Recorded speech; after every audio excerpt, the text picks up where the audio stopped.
Hi ಎಲ್ರಿಗೂ ನಮಸ್ಕಾರ. ಇವತ್ತು ಗೌರಿ ಮೀನಿನ ಮೊಟ್ಟೆನ ಸ್ಪೆಷಲಾಗಿ ಫ್ರೈ ಮಾಡೋದು ಹೇಗೆ ಅಂತೇಳಿ ನೋಡ್ಕೊಳ್ಳೋಣ. ನಾನಿಲ್ಲಿ 1/4 kg ಆಗೋಷ್ಟು ಗೌರಿ ಮೀನಿನ ಮೊಟ್ಟೆ ತೊಗೊಂಡಿದ್ದೀನಿ. ರುಚಿ ತಕ್ಕಷ್ಟು ಉಪ್ಪು, ಹಳದಿ ಪೌಡರು, ಅಚ್ಚ ಖಾರದ ಪುಡಿ, ಧನಿಯಾ ಪೌಡರು, ಹಾಗೆ ಶುಂಠಿ ಬೆಳ್ಳುಳ್ಳಿ ಪೇಸ್ಟು, ಹಾಗೆ ಪೆಪ್ಪರ್ ಪೌಡರನ್ನು ಹಾಕ್ಕೊಳ್ತಾ ಇದ್ದೀನಿ.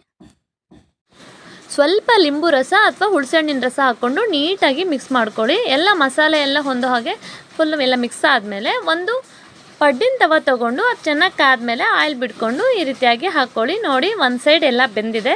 ಈಗ ತಿರುವು ಹಾಕ್ಕೊಂಡು 2 ಸೈಡು ನೀಟಾಗಿ ಬೇಯಿಸ್ಕೊಳ್ಳಿ. ಚಿಕ್ಕುರಿ ಹಿಡ್ಕೊಂಡು ಎಲ್ಲ ನೀಟಾಗಿ ಬೇಯ್ಕೋಬೇಕು. ನೋಡಿ, ಇವಾಗ ಪರ್ಫೆಕ್ಟಾಗಿ ರೆಡಿಯಾಗಿದೆ. 2 ಸೈಡು ಕೂಡ ನೀಟಾಗಿ ಬೇಯ್ದಿದೆ. ನಾವು ಯಾವುದಾದ್ರೂ ಡಿಶ್ ಮಾಡ್ತೀವಿ ಅಂತ ಅಂದರೆ ನೋಡೋದಕ್ಕೆ ಕಣ್ಣಿಗೂ ಖುಷಿ ಆಗಬೇಕು, ಹಾಗೆ ತಿನ್ನೋದಕ್ಕೆ ನಾಲ್ಗೆಗೂ ರುಚಿಯಾಗಿರಬೇಕು ಅಲ್ವಾ. ಅದಕ್ಕೆ ಈ ರೀತಿಯಾಗಿ ಡಿಫ್ರೆಂಟಾಗಿ ಟ್ರೈ ಮಾಡಿ. ನೀವು ಕೂಡ ಒಂದ್ಸರಿ ಈ ರೀತಿ ಪಡ್ಡು ಥರ ಮೊಟ್ಟೆ ಫ್ರೈನ ಮಾಡ್ಕೊಳ್ಳಿ. ಮಕ್ಕಳು ತುಂಬಾ ಇಷ್ಟಪಡ್ತಾರೆ. ಈ ಥರ ದಪ್ಪ ಹಾಕಿರೋ ನೋಡಿ ಒಳಗಡೆ ಎಷ್ಟು ಸಾಫ್ಟಾಗಿ ಬಂದಿದೆ, ಮೊಟ್ಟೆ ಉಬ್ಬಿ ಬಂದಿದೆ ಅಂತ. Thank you for watching.